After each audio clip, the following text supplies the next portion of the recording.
Acara perpisahan pelajar SMK Lingga Kencana Depok berubah menjadi tragedi perpisahan sesungguhnya. Bus yang mereka tumpangi mengalami remblong dan terguling saat melewati daerah Ciater di Turunan. 11 penumpang bus meninggal dunia. Rombongan pelajar ini rencananya akan berwisata ke Subang atau Lembang.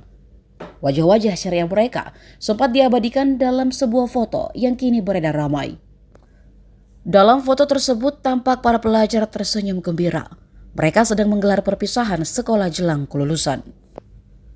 Bus mereka tergelincir hingga menabrak sejumlah roda 2 dan roda 4 dan terseret. Berdasarkan penuturan saksi, mesin bus sempat tak terdengar menyala. Lampu utama dan klakson juga disebut bermasalah. Berdasarkan pemeriksaan sementara, bus yang dikendarai Sadira tersebut sudah tua.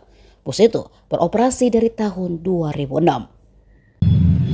Berdasarkan laporan korban ada 11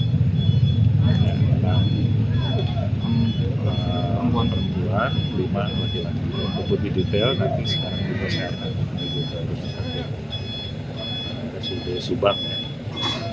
Mungkin itu sementara ya. Kemudian, ini kira-kira dugaan sementara ini penyebabnya apa kemudian? Nanti akan ada TA Polda ya yang akan melakukan investigasi dan oleh TKP sehingga kita akan mengetahui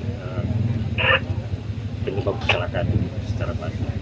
Mungkin sementara itu ya. Kemudian untuk 11 korban itu seluruhnya penumpang atau ada Nanti yang... kita cek, yang kita pastikan, kita identifikasi, lalu kita sampaikan ke polisi. Mungkin itu saja. Terima kasih. Download Tribun X sekarang, menghadirkan lokal menjadi Indonesia.